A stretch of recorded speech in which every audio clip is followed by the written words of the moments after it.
Welcome to another Tech Help video brought to you by AccessLearningZone.com. I'm your instructor, Richard Rost. Today is part 39 of my fitness database series. Like I say at the top of each video, this is not just about fitness. This is about building a cool database. Today, I'm going to show you how to use the keydown event to directly control what happens when the user hits the tab key. So you can control what field they go to, even if it's in a different section on the form. All right, that's today. All right, got a couple more little things I want to do before we get into meals, which we're gonna do it soon. I know I keep saying it, but every day I keep coming up with a couple little things that just annoy me. First of all, I do a lot of typing in stuff by hand, even though I do pick a lot of items down here. And we're gonna do some work with this in a few minutes too. But I've found that I like to type in, like here, I got my I subscribe to this thing called Metabolic Meals. It's like a meal delivery service. And they're high in protein. It's all healthy foods. I love them. So you'll see meta meals sometimes. And this isn't something I'm going to store every one of them because they're all different. So I just type in meta meals and then I just type in the calories and protein. But what I find annoying is having to, put something in here, right? Do this, and then it tabs to. And instead, I want it to go to here and then down to here. Now there is no easy way. There's no keystroke method or whatever to go from top to bottom.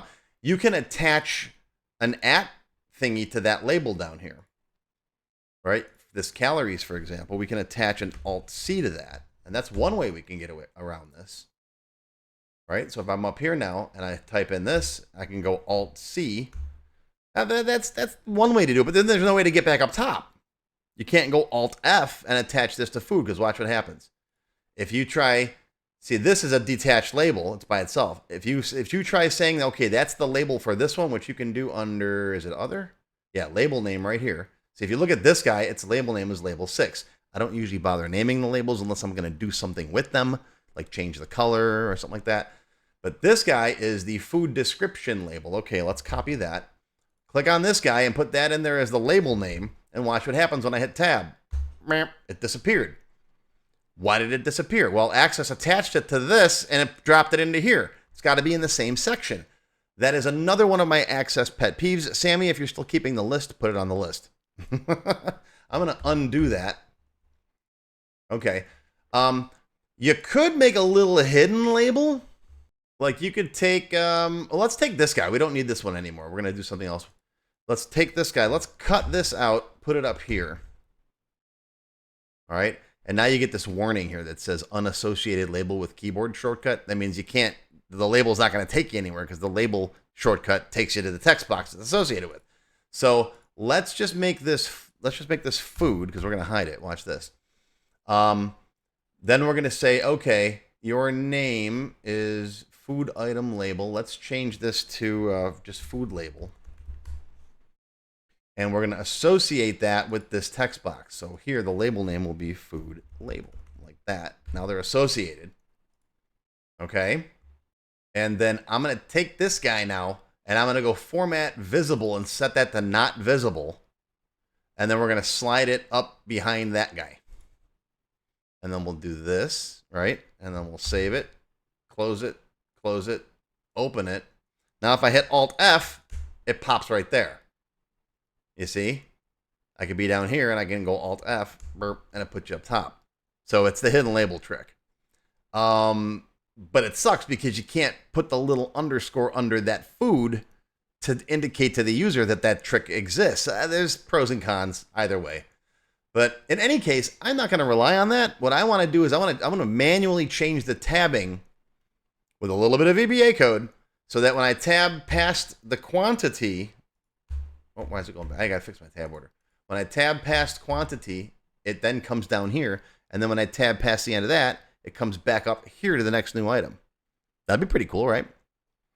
All right. In fact, I don't like leaving things I'm not going to use in the database. So let's get rid of that.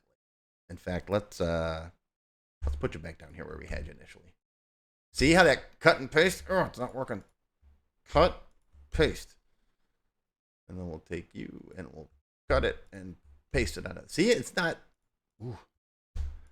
I am so annoyed with this cut and paste. There it goes. Takes 3 attempts. I don't know what's going on with it. In fact, we're going to, later on, I was going to move this up here and then do something like this. Make this bigger. All right. Anyways, or let's just change this to add to log like that. Okay. So what we want to do is first let's fix our tab order that I noticed needs to be fixed here. Form design, tab order, auto order. That good. Yeah, those two were reversed. I'm going to take this, and this out of being tab stops. I think the two of them already are.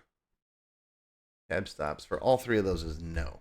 Because the eaten thing, usually I just go down and check, which we haven't even gotten to put in the calculations on here. My goal is to put in here like what your goal is. We're going to do a goal calories for the day or goal protein. And then as you check it off, it'll calculate what you've actually eaten versus what you've got scheduled. Okay, so the tab ordering is all fixed. I'm going to take, I was going to say we could take this stuff off. Let's leave all this stuff alone for now. Okay, so how are we going to do this? Well, when the user's here and they hit tab, it goes here. Now, normally when the user hits tab, it's going to skip these and come back to here on the next record, which is normally fine. But what I want to do is I'm going to say, okay, if you're on this field and you hit tab, I'm going to intercept that command and bring you down here to calories. And then it's going to behave normally, tab, all the way down. When they're here and they hit tab, it's going to go back up to food description on a next item. Okay, sound good? So we're going to use the keydown event. Here's keydown event. You want to go learn more about it? This one teaches you all about it. Go watch this. All right, so on the quantity field, bring up its bring up its properties, go to events on keydown, not mouse down, keydown, right there. And bring you down here. Okay. We don't need you. All right. So in the keydown event, we're going to say, now you get two things. You get a key code and a shift. Key code is the ASCII number equivalent of whatever key was pressed. Some of them have specials, like the tab key is VB key tab, but they all have numbers too. We'll talk about that a little bit more in a minute. And then shift is whether or not the Control, Alt, or Shift keys were pressed. 0 if none of them were pressed. So if the key code equals VB key tab, and shift equals 0, in other words, they're not hitting shift tab, then we're going to move down to that calories per unit field. So calories per unit dot set focus. And if it's that simple. All right, save it. Come back over here. Let's test it. All right, so if I'm right here and I typed in something, you know, squash, whatever, tab, now I'm ready to type in the calories for that item. Right? Okay. Now, if I'm here and I go tab, it jumped over to here. No, I don't want that to happen. I want from here, the added sugar field, I want to go back up to the description. Okay? So this is easiest to get to from here. So calories per, or the added sugar on key down right here. Okay? If key code equals VB key tab, and shift equals 0, then it's food description dot set focus. And if. Okay. All right. Come back over here. Close it. Open it. All right. Right here. Tab. Perfect. Now, I'd like it to also go to the next record. If I'm tabbing past this, right, go to the next record. That way we don't get stuck in a loop. If we just right here, we go, I'm stuck in a loop now. Let's go to the next record. That's easy to do. Right here, just say do command dot go to record, AC next. Yeah, that's okay. There's sometimes when I like to use go to record, and there's sometimes when I like to use the bookmark trick we found that I taught you earlier. This is fine if you're just like one quick little thing you want to move to a different spot. The bookmark thing works better if you're dealing between different forms, especially. All right, throw in a debug compile once in a while. Now let's try it. Ready? Tab. Oh, that's beautiful. That's exactly what I want. Tab. Oh, can't go to a new record. Why is that? Debug. Can't go to the next record if you're on a new record, right? If you're here already and you go tab, it's going to error out. So all we have to do is say, okay, if I'm already on a new blank record, don't do that. So if me.newrecord, then don't do that. So we're going to say if not me.newrecord, then go to the next record. Okay, me.newrecord means you're on a blank new record. It hasn't been assigned an ID yet. You can also check to see if the auto number is null, but me.newrecord is a little more reliable because you might not have an auto number on the form like we don't right now. All right, now let's try it. Here we go. Tab, tab, tab, tab, tab, tab, tab, tab, tab. New record. Tab, tab, tab, tab, tab, tab, tab, tab, tab, tab. And it went right back to the same spot. That's pretty cool, huh? Now, what about going backwards? If you're here and you tab down to here and you want to go back up now, everybody knows Shift Tab. I hate it when you got those weird keystroke combinations like, okay, if you press Control Shift Alt 4, I'm not going to remember all that. But most people know Tab and Shift Tab, right? Shift Tab goes backwards, right? Shift Tab, Shift Tab, Shift Tab, Shift Tab. Now it went over here somewhere, right? Because it's down in here. So we're going to also make it so if you're on calories and you Shift Tab, it'll put you back up here. Okay, let's try that one now. So on calories, on key down, if key code equals VB key tab. And by the way, if you Google that VB key tab, there's a whole big long list of them on Microsoft site. Lots of the keys have their own keystroke. I'm going to show you in the next lesson how you can just find out what the number value of it is really easily. But if the key code equals VB key tab and shift equals 1, that's important. Shift equals 1 means they're holding down the shift key. Right? I think 2 is control and 4 is alt if memory serves. You can look those up too. Right? Then, so they're on calories per unit. They've pressed shift tab now. We're going to go back up to quantity. Quantity dot set focus and if. All right. Debug compile. Come back up. Yeah. Close it. Close it. Open it. All right. I'm here. Tab, tab, tab, tab. And now let's shift tab. Shift tab, shift tab, shift tab. Right where I want you to be. You can tab down here and you can shift tab back out of there. Now, I kind of like it at this point. If I hit shift tab, I want to go back up these. I like that. I'm not going to do it the other way. I'm not going to say, okay, if you're on time and you hit shift tab, it brings you back to added sugar. I don't like that. But I like tabbing forward into that. That's kind of cool. And then you can back up this way. That's just that's how I like it. You can change it. You can make it however you want. That's the benefit of making your own database.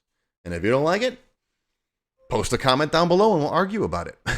All right. While we're on this topic, in the next video, I'm going to show you something that's bothering me that has to do with the keydown event too. If you're in here and you're typing in like chicken, okay, at this point, I see the chicken I want. It's below this one. It's this guy, right? But I'm sitting, let me move the mouse out of the way so it doesn't interfere. All right, if I type in chicken, I'm sitting there. If I hit the down arrow right now, that happens. And I can't, it changes everything and it locks it up. So we're going to use the key down event in the next video to fix that problem too. It's a little more advanced, but we'll get it working. Again, these are just the little things that as I'm using the database every day myself, I'm just discovering these annoyances, and we're going to take these out before we add more new features. Get rid of all the annoyances first. That's kind of how I like to roll. Because if we get this working good, then when we get to the workout section, part 2, right, then we'll have all this stuff ironed out. We'll know how to fix it. We don't have to reinvent the wheel every time, right? Rather than building, all 20 forms and then, we discovered we got to make this change. Now we got to go back to all these forms and fix it, right? Okay. All right, so there you go. That's going to do it for part 39. Tomorrow we'll fix the rest of that with the combo box thingy that I told you about, and then we're going to get into meals. We're going to get into meals very soon. I've already got a lot of notes and ideas, and you're going to like it. It's going to be cool.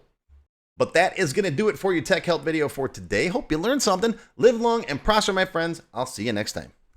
Oh, and let me know what you think about the new slide. I rearranged it because some people were saying, oh yeah, put on here what the video's about. Okay, let's give it a try. Let me know what you think. If you enjoyed this video, hit that thumbs up button right now and give me a like. Also, be sure to subscribe to my channel, which is completely free. And make sure you click that bell icon and select all to receive notifications whenever I post a new video. Do you need help with your Microsoft Access project? Whether you need a tutor, a consultant, or a developer to build something for you, check out my Access Developer Network. It's a directory I put together personally of Access experts who can help with your project. Visit my website to learn more. Any links or other resources that I mentioned in the video can be found in the description text below the video. Just click on that Show More link right there. YouTube's pretty good about hiding that, but it's there. Just look for it. Now, if you have not yet tried my free Access Level 1 course, check it out now. It covers all the basics of Microsoft Access, including building forms, queries, reports, tables, all that stuff. It's over 4 hours long. You can find it on my website or my YouTube channel. I'll include a link below you can click on. And did I mention it's completely free? And if you like Level 1, Level 2 is just $1. That's it. And it's free for members of my YouTube channel at any level. Speaking of memberships, if you're interested in joining my channel, you get all kinds of awesome perks. Silver members get access to all of my extended cut tech help videos, and there's hundreds of them by now. They also get one free beginner class each month, and yes, those are from my full courses. Gold members get the previous perks plus access to download all of the sample databases that I build in my tech help videos. Plus, you get access to my code vault where I keep tons of different functions and all kinds of source code that I use. And gold members get one free expert class every month after completing the beginner series. Platinum members get all of the previous perks, plus they get all of my beginner courses, all of them from every subject. And you get one free advanced or developer class every month after finishing the expert series. And you can become a diamond sponsor and have your name listed on the sponsor page on my website. So that's it. Once again, my name is Richard Rost. Thank you for watching this video brought to you by accesslearningzone.com. I hope you enjoyed. I hope you learned something today. Live long and prosper, my friends. I'll see you next time.